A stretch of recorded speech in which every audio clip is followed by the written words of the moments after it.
बदलते भारत की शान।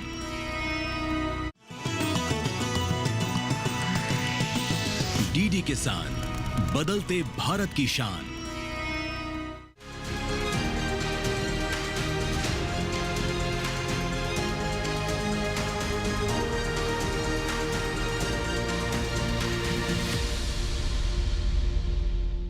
नमस्कार, आप देख रहे हैं दूरदर्शन किसान चैनल। मैं अदिति शर्मा कृषि दर्शन कार्यक्रम में आप सभी का स्वागत करती हूं। हमारे इस कार्यक्रम में कृषि जगत में हो रही गतिविधियों की जानकारी हम आप तक पहुंचाते हैं। कोई नई तकनीक का विकास होता है तो उसकी जानकारी आप तक पहुंचाई जाती है ताकि वो आपके लिए लाभकारी साबित हो सके। हमेशा की तरह आज भी हम आपके लिए लेकर आए हैं हमारे तीनों सेगमेंट्स, विज्ञान और किसान, कृषि स्टार्टअप और फार्मिंग इंडिया। तो फिर आइए आज के कार्यक्रम की शुरुआत करते हैं। प्रधानमंत्री श्री नरेंद्र मोदी जी के प्रयासों से 3 सितंबर को हम 2 महत्वपूर्ण पहल का शुभारंभ कर रहे हैं। कृषि निवेश पोर्टल और एग्री श्योर योजना। कृषि निवेश पोर्टल के माध्यम से किसानों, युवाओं और निवेशकों को एक मंच पर लाकर निवेश के नए अवसर प्रदान किए जाएंगे, जिससे कृषि व्यवसाय को मजबूती मिलेगी और किसानों को आमदनी बढ़ेगी। वहीं एग्री श्योर योजना के तहत स्टार्टअप्स और कृषि उद्यमियों को पूंजी मुहैया कराकर नई तकनीकी के प्रयोग से उत्पादन में सुधार होगा और किसानों की आय बढ़ेगी। आइए हम सब मिलकर प्रधानमंत्री जी के साथ कृषि क्षेत्र को नई ऊंचाइयों पर ले चलें। कृषि अवसंरचना कोष हेतु उत्कृष्ट प्रदर्शन करने वाले बैंकों एवं संस्थाओं को भी कल उत्कृष्टता पुरस्कार दिए जाएंगे।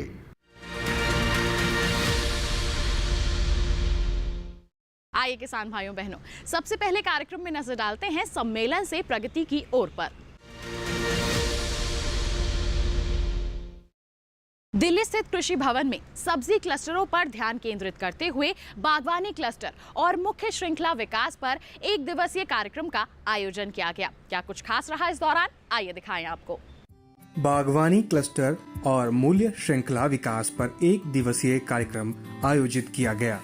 बागवानी क्षेत्र का विकास कैसे हो, इस अवसर पर केंद्रीय कृषि एवं किसान कल्याण राज्य मंत्री रामनाथ ठाकुर, कृषि मंत्रालय के अपर सचिव मनिंदर कौर द्विवेदी, कृषि एवं किसान कल्याण मंत्रालय के संयुक्त सचिव सैमुअल प्रवीण कुमार, बागवानी आयुक्त प्रभात कुमार एवं कृषि मंत्रालय के वरिष्ठ अधिकारी उपस्थित थे। इस अवसर पर कृषि एवं किसान कल्याण राज्य मंत्री रामनाथ ठाकुर ने कहा, तुरंत कार्यान्वयन होना चाहिए, समय सीमा के अंदर होना चाहिए कि इस पर हम विशेष ध्यान दें कि हमारा सब्जी जो है, फल जो है बर्बाद नहीं हो, कि हम अपने विभाग को इतना तत्पर बनाए कि हमारा कोई बच्चा फल के बिना न मरे। इस पर विशेष ध्यान देना चाहिए और गरीब किसान का कोई अहित नहीं हो, इस पर भी ध्यान देना चाहिए। आज आप पूरा विचार विमर्श करेंगे, लेकिन उस विचार में समय सीमा भी रहनी चाहिए और उसका आज की बैठक की क्या उपयोगिता हुई, इसका भी ध्यान रखना चाहिए। किसान को फायदा पहुंचावें, गरीब किसान को ज़्यादा फायदा पहुंचावें। तुरंत कार्यान्वयन होना चाहिए, समय सीमा के अंदर होना चाहिए। इस अवसर पर कृषि एवं किसान कल्याण मंत्रालय के संयुक्त सचिव सैमुअल प्रवीण कुमार ने कहा, आज हमने एक हितधारकों का, स्टेक होल्डर्स का एक कंसल्टेशन किया। बागवानी क्षेत्र में कैसे हम क्लस्टर डेवलपमेंट, जो क्लस्टर विकास योजना है, उसको कैसे बढ़ावा दे सकते हैं। इसका मुख्य उद्देश्य है जो किसान संपादक जो संस्थाएं हैं और निजी निवेशक जो हैं, जो प्रोसेसिंग में और बाकी इंफ्रास्ट्रक्चर डेवलपमेंट में जिनका योगदान रहा है, उन सबको हम एक मंच पे लाए हैं और सबके साथ आज उनका भी सलाह लिया हमने, उनके जितने भी सजेशंस हैं और वो जो अच्छे काम कर रहे हैं फील्ड में उसका भी हमने सुना है उनसे। और इससे क्या होगा कि हमारा उद्देश्य है कि जो जैसे कि बजट में अनाउंसमेंट हुआ था, माननीय वित्त मंत्री जी ने घोषणा की कि क्लस्टर डेवलपमेंट अप्रोच के साथ ये जो बागवानी फसलों का ना, स्पेशली वेजिटेबल्स का हम लोग प्रमोट करेंगे। और जो शहर जहाँ पे 20 लाख से ऊपर की आबादी है उस शहर के इन एंड अराउंड एक 50 किलोमीटर रेडियस में वेजिटेबल ग्रोइंग का प्रमोशन करना है और उसका प्रोडक्शन बढ़ाना है। और साथ साथ जो फसल उपरांत नुकसान जो होता है उसको कम करने के उद्देश्य से, उसको कम करना है तो आपको खासकर इंफ्रास्ट्रक्चर की ज़रूरत है, अवसंरचना चाहिए। अभी अवसंरचना के लिए भी गवर्नमेंट के पास बहुत सारी योजनाएं हैं, जैसे एग्रीकल्चर इंफ्रास्ट्रक्चर फंड हो गया, नेशनल हॉर्टिकल्चर बोर्ड के तहत सब्सिडी मिलता है, मॉपी स्कीम्स के तहत प्रधानमंत्री किसान संपदा योजना के तहत आपको सब्सिडीज मिलते हैं। इन योजनाओं के बारे में भी सारे हितधारकों को बताया गया आज, और इससे वो लोग कैसे लाभ उठा सकते हैं और बेहतर अवसंरचना की निर्माण कर सकें, जिससे कि बागबानी फसलों का जो नुकसान आजकल हो रहा है वो हम घटा पाएंगे। और ये नुकसान घटाने से किसानों को अपने आय में वृद्धि होगी, क्योंकि उनको जो इनकम रियलाइजेशन है वो बढ़ेगा। साथ साथ जो कंज्यूमर्स हैं शहरों में, कंज्यूमर्स उनको भी जो है पर्याप्त मात्रा में उचित दाम पे ये फसल मिलेंगे। शुरुआती तौर पे 12 क्लस्टर्स तो ऑलरेडी आइडेंटिफाई हो चुके हैं और वहाँ काम शुरू हो चुका है। 12 क्लस्टर्स आप देखेंगे तो जम्मू कश्मीर, हिमाचल में एप्पल का क्लस्टर बने हुए हैं, नासिक में एक क्लस्टर बना है ग्रेप्स का, और चित्रदुर्गा कर्नाटका में पोमोग्रेनेट जो अनार का क्लस्टर बना हुआ है। केले का एक क्लस्टर आंध्र प्रदेश अनंतपुर में बनाया हुआ है, और तमिलनाडु तेनी में भी एक केले का क्लस्टर बनाया हुआ है। केरला में एक नारियल का क्लस्टर बनाया हुआ है। इस तरह हमने जहाँ पे जो फसल बहुत ही इंपॉर्टेंट है और वहाँ पे उसका पैदावार ज़्यादा है, वहाँ पे एक क्लस्टर अप्रोच, ये किसानों को, किसान संगठनों को एकीकृत करके ये फोकस हम कर रहे हैं। वहाँ पे टेक्नोलॉजी के बारे में बताया जाएगा, उनको कैपेसिटी बिल्डिंग, क्षमता निर्माण किया जाएगा किसानों का, ताकि वो ज़्यादा उत्पाद करें और बेहतर तकनीकी से उसको फॉलो करें। बीज से बाजार तक की जो भी सहायता है किसानों के लिए वो उपलब्ध कराया जाएगा। किसान संगठनों को अगर इसमें शामिल करेंगे तो उनकी क्षमता निर्माण भी आसान हो जाएगा। और ये जो लक्ष्य है, उद्देश्य है कि किसानों को आय बढ़ाना है और आपको कंज्यूमर्स को एक अच्छे उचित दाम पे जो ये फसल, बागबानी फसल, खासकर आज वेजिटेबल्स के ऊपर डिस्कशन हुआ, ये सब उपलब्ध कराना है। तो आपके लिए एक सप्लाई चेन अप्रोच, जो श्रृंखला बोलते हैं ना, मूल्य श्रृंखला, वैल्यू चेन अप्रोच फॉलो करना है। तो उसके ऊपर क्या क्या एरियाज में हमें फोकस करना है, किन चीज़ों के ऊपर, और कैसे गतिविधियाँ हमारे जो हैं उसके अराउंड हमें फोकस करना है, उसके बारे में चर्चा की गई थी। आइए किसान भाइयों बहनों, कार्यक्रम में नजर डालें हमारे सेगमेंट विज्ञान और किसान पर।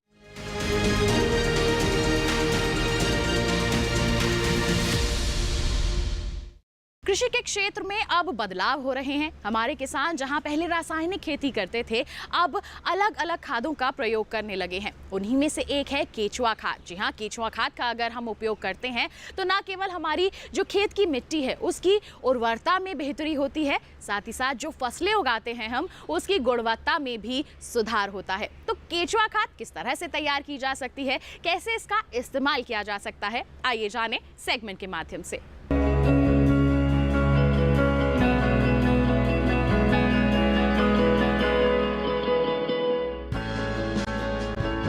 वर्मी कंपोस्ट यानी केचुआ खाद बनाने के लिए आपको चाहिए मिट्टी, 10 से 15 दिन पुराना गोबर, रसोई से निकला सब्जी वगैरह का कचरा, हरे पत्ते, फसल अवशेष और केंचुए।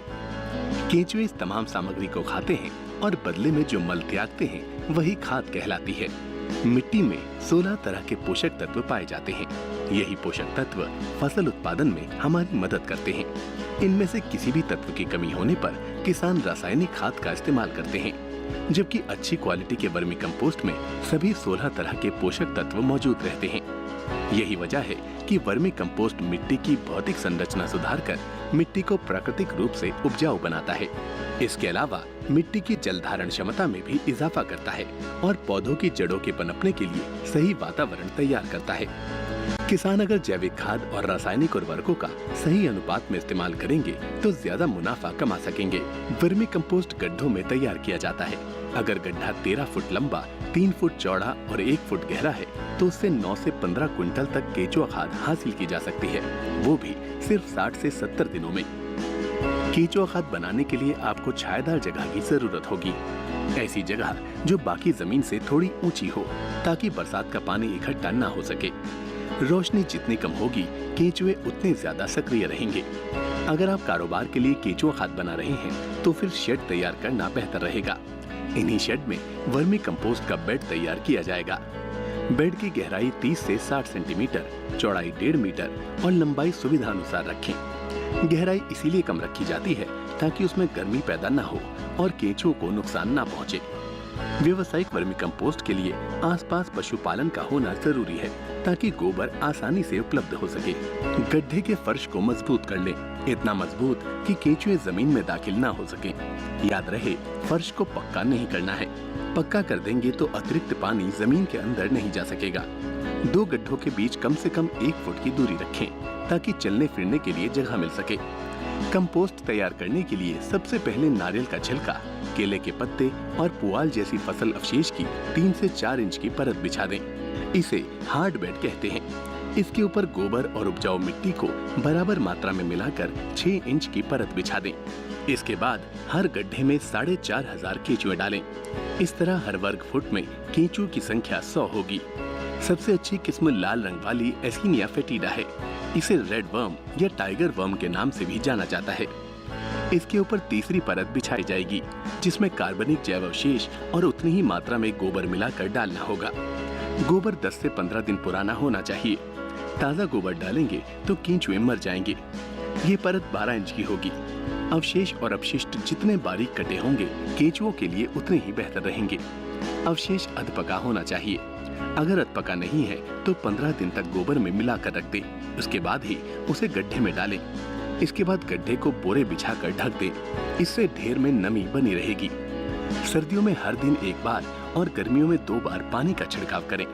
हवा की आवाजाही और तापमान बनाए रखने के लिए 30 से 35 दिन बाद ढेर की पलटाई कर लें। इससे ढेर में बनी गैस भी बाहर निकल जाएगी। जब ढेर चाय की पत्ती जैसा दिखाई देने लगे तो समझ लीजिए केंचुआ खाद तैयार है। अब पानी का छिड़काव बंद कर दें और उसे सूखने दें। खाद तैयार होने के बाद ढेर के ऊपर पतली गोबर की परत चढ़ा दें। सारे केंचुए इसमें आकर इकट्ठे हो जाएंगे। इन केंचुओं को अलग कर लें, जो आगे खाद बनाने में काम आएंगे। इस तरह बनी खाद को पैक करके आप किसानों को बेच सकते हैं।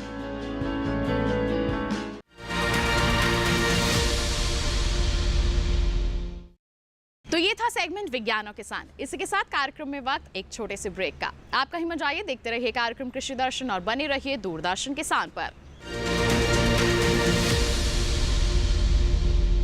नमस्कार किसान मित्रों, मैं हूं आपकी एआई एंकर भूमि। आज 2 सितंबर को हम मनाते हैं विश्व नारियल दिवस, जो नारियल के महत्व और इसके विभिन्न उपयोगों के बारे में जागरूकता फैलाने का एक खास दिन है। नारियल केवल एक फल ही नहीं, बल्कि इसका हर हिस्सा उपयोगी होता है। इसके पानी से जहां सेहत बनती है, वहीं इसके तेल से सुंदरता निखरती है। इसके अलावा नारियल की जटाओं से बने उत्पाद प्लास्टिक का बेहतरीन विकल्प हैं। इस वर्ष कृषि एवं किसान कल्याण मंत्रालय ने हम सभी को प्रेरित किया है कि हम नारियल की जटाओं से बने उत्पादों का उपयोग करें और प्लास्टिक का त्याग करें। यह कदम न केवल हमारे पर्यावरण को प्लास्टिक के खतरे से बचाएगा, बल्कि हमें स्वच्छ और हरे भरे भविष्य की दिशा में भी ले जाएगा। तो आइए इस विश्व नारियल दिवस पर हम सब मिलकर संकल्प लें कि हम अपने जीवन में नारियल से बने उत्पादों को अधिक से अधिक उपयोग में लाएं और अपने देश को प्लास्टिक मुक्त बनाने में सहयोग करें। तो आज के लिए बस इतना ही। आप देखते रहिए डीडी किसान। धन्यवाद। नमस्कार किसान भाइयों और बहनों, आप देख रहे हैं डीडी किसान और मैं हूं आपकी एआई एंकर भूमि। आज हम बागवानी फसलों के तहत सब्जी की 8 प्रमुख किस्मों के बारे में बात करेंगे। भारत में सब्जी उत्पादन का खास महत्व है, तो चलिए जानते हैं इन सब्जियों के बारे में विस्तार से। सब्जियों में सबसे पहले बात करते हैं टमाटर की। टमाटर की 2 प्रमुख किस्में हैं, अर्का विकास और पूसा रोहित। ये किस्में उच्च पैदावार देती हैं और इनका उपयोग सलाद, सॉस और विभिन्न व्यंजनों में किया जाता है। इसके बाद लौकी, ओकरा और इंडियन बीन पर ध्यान देते हैं। लौकी की प्रमुख किस्म है पूसा हाइब्रिड, जबकि ओकरा की प्रमुख किस्में हैं पूसा A4 और इंडियन बीन की 2 किस्में हैं हाइब्रिड और देशी। ये सब्जियां स्वास्थ्य के लिए लाभदायक होती हैं। खरबूज और तरबूज भी गर्मी के मौसम की प्रमुख सब्जियां हैं। इनके प्रमुख किस्में हैं दुर्गापुरा माधु और अर्कामनिक। ये फल गर्मियों में ताजगी देने वाले होते हैं। तो दोस्तों, ये था बागवानी फसलों के तहत सब्जियों की प्रमुख 8 किस्मों पर हमारा वीडियो। तो आज के लिए बस इतना ही। आप देखते रहिए डीडी किसान। धन्यवाद। ब्रेक के बाद दूरदर्शन किसान के कार्यक्रम कृषि दर्शन में आप सभी का फिर से स्वागत। आइए दिखाते हैं आपको सेगमेंट कृषि स्टार्टअप।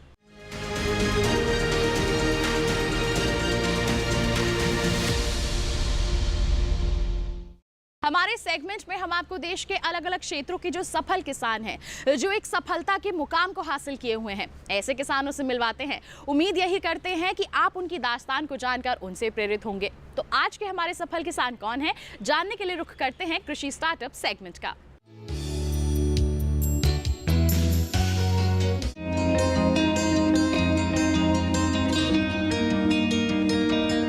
रस्सियों पर झूलते मशरूम के इन बैगों के पीछे एक कहानी छुपी है। आज हम इसी कहानी का लाइट कैमरा एक्शन करने वाले हैं। मिलिए अमर पड़वाल से। आज से कुछ दिन पहले तक ये फिल्म इंडस्ट्री में काम करते थे। ये आज खेती कर रहे हैं और ऑयस्टर मशरूम उगा रहे हैं। खुद का रोजगार शुरू करने की इनकी चाहत को फिल्मों की चकाचौंध भी नहीं रोक पाई। 10 साल फिल्म इंडस्ट्री में काम किया है। उसके बाद लॉकडाउन लग गया, आपको तो पता ही है। लॉकडाउन में ये ख्याल आया कि यार कुछ तो एक सेकेंड इनकम सोर्स होना चाहिए। और मेरी पैदाइश हुई थी फार्मिंग बैकग्राउंड वाले घर में, तो फार्मिंग में ही कुछ बिजनेस करना है, ये पहले से तय था। तो लॉकडाउन से पहले 3-4 साल और लॉकडाउन के 3 साल, ऐसे लगभग 6-7 साल मैंने ढूंढना शुरू कर दिया था कि मुझे फार्मिंग में क्या बिजनेस करना है। ढूंढते मुझे ऑयस्टर मशरूम फार्मिंग के बारे में पता चला। फिर जो भी बिज़नेस हम ढूंढते हैं उसके अच्छे भाग, बुरे भाग, मतलब उसके बेनिफिट्स, उसके लूप होल्स, ये इसके बारे में हम स्टडी करना शुरू करते हैं। जब मैंने मशरूम का स्टडी करना शुरू किया तो मुझे एक बात ध्यान में आई कि ये इस बिज़नेस में वेस्टेज से हम सोना उगा सकते हैं। जैसे कि इसका रॉ मटेरियल है फार्मिंग वेस्ट, इससे निकलता है सबसे बढ़िया जो जिससे हम मीट को रिप्लेस कर सकते हैं, चिकन को रिप्लेस कर सकते हैं, बट है प्योर वेजिटेरियन वेगन प्रोडक्ट। उसी दौरान मुझे कृषि विज्ञान केंद्र नारायणगांव के बारे में पता चला। वहाँ जाके मैंने संपर्क किया तो वहाँ पे मुझे श्री डॉक्टर दत्तात्रेय गावड़े सर से मेरी मुलाकात हुई और उन्होंने मुझे जो गाइडेंस दिया उसके बाद ये कंफर्म हो गया कि मुझे यही बिज़नेस करना है। फिर सितंबर 2020 में इसका मैंने एक्चुअल प्रोडक्शन करना, ट्रायल करना शुरू किया। पौष्टिक गुणों से भरपूर मशरूम में प्रोटीन, विटामिन, फैट, कार्बोहाइड्रेट और खनिज लवण बड़ी मात्रा में पाए जाते हैं। साथ ही इसमें औषधीय और एंटीऑक्सीडेंट गुण भी होते हैं। अधिक प्रोटीन के कारण ही इसे शाकाहारियों का वरदान माना जाता है। ऑयस्टर को ढींगरी भी कहा जाता है। ढींगरी का मतलब है जीव। चूंकि ऑयस्टर मशरूम जीव की तरह ही बैग से बाहर निकलती है, इसलिए इसका नाम ढींगरी रखा गया है। तो ये करना था मुझे मेरे गांव में, जो बॉम्बे पुणे से लगभग 100 किलोमीटर की दूरी पे है। तो सबसे बड़ा प्रॉब्लम था मार्केटिंग। स्टार्ट करने के बाद जैसे मेरा प्रोडक्शन स्टार्ट होने में लगते हैं 45 डेज। इसके 45 डेज में चैलेंज था मेरे सामने कि इसका वेंडर ढूंढे, जो मेरा सक्सेसफुल हुआ और मुझे पुणे का एक वेंडर मिला जो मेरे यहाँ पे आके मेरा मटेरियल लेके जाता था पुणे में और वहाँ पे वो सेल करता था। इस तरह से इसका सेल हुआ। ये जो बैग है, एक बैग बनाने में मुझे लगभग 50 से 55 रुपए का खर्चा आता है और इस एक बैग से मुझे लगभग समझ लिए 1.5 से 2 किलो का प्रोडक्शन मिलता है। और इसका अब भी इसका मेरा 150 रुपये केजी पर केजी का रेट मुझे मिल रहा है। उसमें सब खर्चा इंक्लूडेड है। तो लगभग अगर काउंट करें तो 50 से 55 रुपए की लागत में मुझे 300 रुपए का प्रोडक्शन मिलता है। अमर ने नारायणगांव कृषि विज्ञान केंद्र से मशरूम उत्पादन का प्रशिक्षण लिया। मशरूम की शेल्फ लाइफ सिर्फ 24 घंटे है। रेफ्रिजरेटर में रख देंगे तो 2-3 दिन तक खराब नहीं होगी। वैसे आप चाहें तो धूप में सुखाकर इसे 12 महीने तक स्टोर करके रख सकते हैं।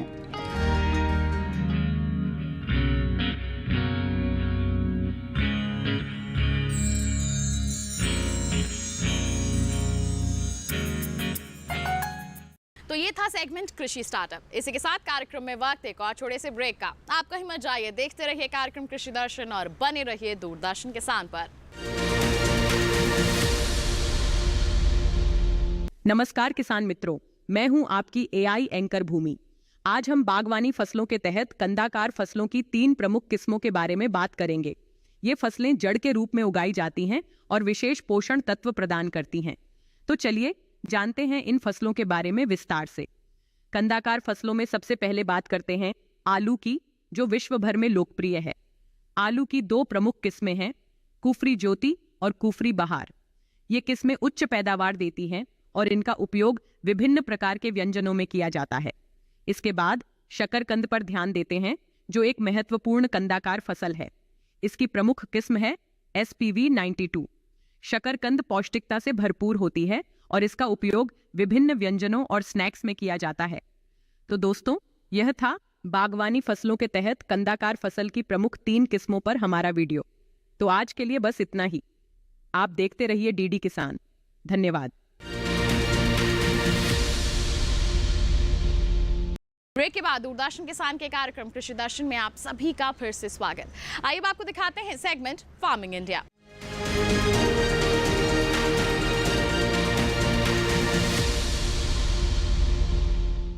फार्मिंग इंडिया सेगमेंट में हम आपको सरकार की महत्वाकांक्षी योजनाओं से रूबरू करवाते हैं। तो आज के हमारे सेगमेंट में कौन सी योजना पर होगी बात, आइए जानें।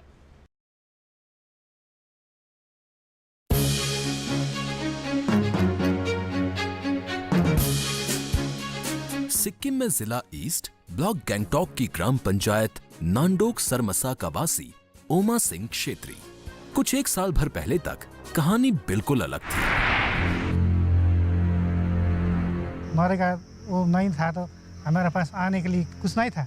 हमारा पास में गाय का वो सेट नहीं था। हमें तो मुश्किल तो बहुत थे। ओमा सिंह के समान ही क्षेत्र के अन्य कई ग्रामवासी भी इसी प्रकार की समस्याओं से जूझ रहे थे। इन्हीं में से एक था सामलिक गांव वार्ड नंबर 3 का बुद्धिमन सार्की। जीविका का एकमात्र साधन सुअर पालन।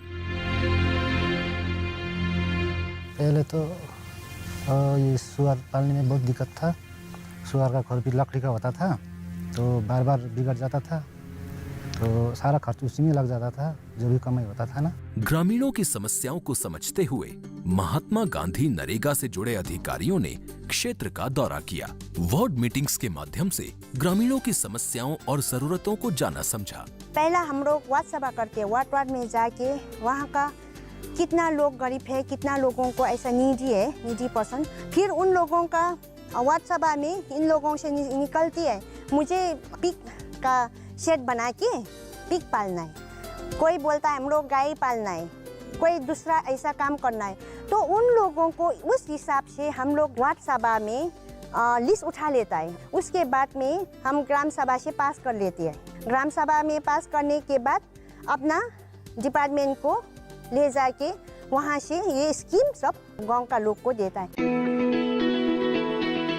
ओमा सिंह की जिंदगी में बदलाव तब आया जब ग्राम विकास से जुड़े अधिकारियों ने उसकी कृषि संबंधी समस्याओं को समझते हुए उसे प्रेरित किया। ओमा सिंह छेत्री हमारा एक बेनिफिशियरी है, उसको लगा कि अगर कुछ हो सकता है नरेगा से। सो उसने ऑरेंज का भी, सुनतला का भी डिमांड किया, उसने गौशाला का भी डिमांड किया, जो हमने दिया, और उसने उसका भी अच्छी तरह से इस्तेमाल करके अब वो गौशाला से मिल्क सेल करके भी अपना वो कर रहा है। इसी क्रम में वर्ष 17-18 में गांव शेड के समीप कंपोस्ट पिट का निर्माण 19,824 रुपए की राशि से किया गया। वर्तमान में पानी की एक टंकी का निर्माण महात्मा गांधी नरेगा से स्वीकृत राशि से चल रहा है। इस सब के चलते कभी तंगी में जी रहे ओमा सिंह के हालात आज पूरी तरह बदल चुके हैं। डेयरी ओपन किया हुआ है अभी, पहले ऐसा नहीं था। डेयरी बहुत जगह ओपन हुआ है क्योंकि नरेगा के द्वारा कौशल मिलने के बाद उनका प्रोडक्शन बढ़ गया है। तो डेयरी के द्वारा दूध तो वो होता ही है, उसके बाद दही, घी भी बना के बेचता है वो, बहुत कुछ है जो मिल्क प्रोडक्ट है वो बना के बेचता है। इस तरह से उन लोगों का लिविंग जो स्टैंडर्ड है ना अपग्रेड हो रहा है। नरेगा इस तरह से हेल्प कर रहा है। ओमा सिंह के समान ही बुद्धिमान सार्की की जिंदगी भी एक खूबसूरत मोड़ ले चुकी है। वर्ष 2015-16 में महात्मा गांधी नरेगा से उसकी जमीन पर पिग शेड का निर्माण किया गया और पक्के शेड की समस्या हल हो गई। MG नरेगा ने जब 15-16 में दिया पिग शेड, तब से हमने सुअर अच्छी तरह से पाला है। एक बार बनाने में तो 8-10 साल तो आराम से चल जाता है, तो कमाई तो हो जाता है 70-80 हज़ार, तो अच्छे से चल रहा है। बीवी बच्चे भी खुश है। सिक्किम में MG नरेगा बहुत ही इम्पॉर्टेंट है। It is channel for rural livelihood. ये विलेज बनाने का एक स्कीम है, विलेज बिल्डिंग। एक तो मनरेगा से अपने ज़मीन में काम करने के लिए उनको रोज़गार भी मिल रहा है, वही नहीं वो एसेट भी बन रहा है। फॉर एग्जांपल काउ शेड बना देते हैं तो वो काउज एनिमल हस्बेंड्री से मिलते हैं तो दूध बिकते हैं। तो लॉट ऑफ विलेजेस तो वो फोकस कर रहा है कि वो एक डेयरी क्लस्टर बने जहाँ पे ये वेदर सूट करता है। तो कार्डमम बहुत अच्छी तरफ से हो रहा है। पहाड़ी इलाका है, फुटपाथ्स आर वेरी इंपॉर्टेंट। तो फुटपाथ्स वी हैव मेड बहुत, और अभी इको फ्रेंडली फुटपाथ्स में भी चल रहे हैं। ओमा सिंह क्षेत्री और बुद्धिमान सार्की के समान ही और भी कितने ही उदाहरण सिक्किम राज्य के ग्रामीण क्षेत्रों में जहां तहां मिल जाएंगे।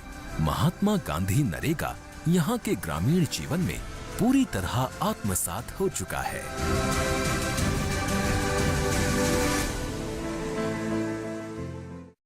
तो ये था सेगमेंट फार्मिंग इंडिया। इसी के साथ आज के कार्यक्रम में बस इतना ही।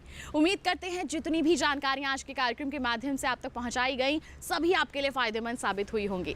साथ ही आपको बता दें, कोई सवाल है आपके पास, कोई सुझाव है आपके पास जो आप हम तक पहुंचाना चाहते हैं तो आप ईमेल कीजिए हमें krishiddarshan@gmail.com हमारी ईमेल आईडी है, या फिर आप हमें पत्र लिखिए। पता है हमारा कृषि दर्शन, कमरा नंबर 58, CPC दूरदर्शन, खेलगांव, नई दिल्ली 110049। साथ ही आपको बता दें हमारा ये कार्यक्रम आप दोबारा देख सकते हैं। टीवी स्क्रीन पर दिखाए जा रहे QR कोड को आप स्कैन कर लीजिए, सीधा पहुंचेंगे हमारे YouTube चैनल पर। तो इसी वादे के साथ अगले अंक में फिर होंगे हाजिर नई और महत्वपूर्ण जानकारियां लेकर। तब तक के लिए दीजिए इजाजत, लेकिन आप बने रहिए दूरदर्शन किसान पर। नमस्कार।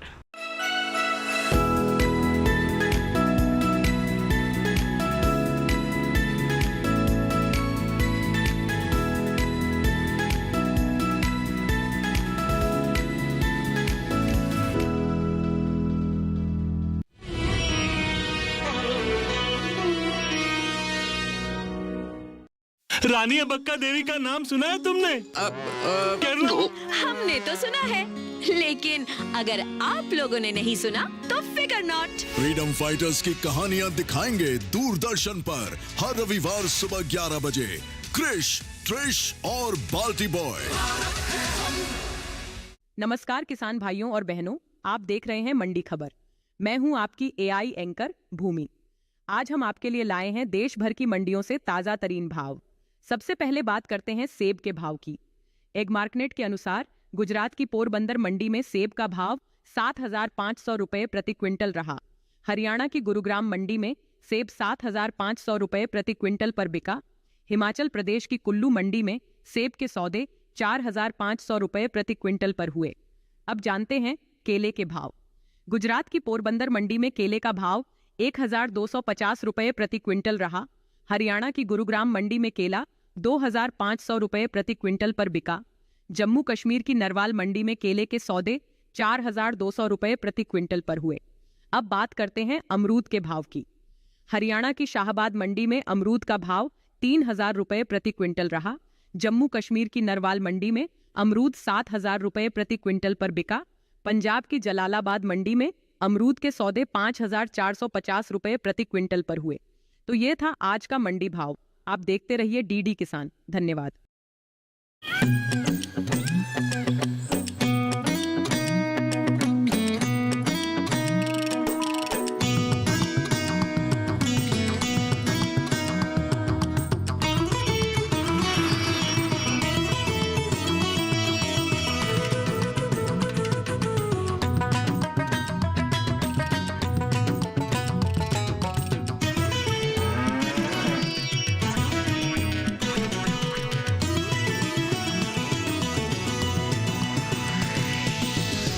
किसान, बदलते भारत की शान। मौसम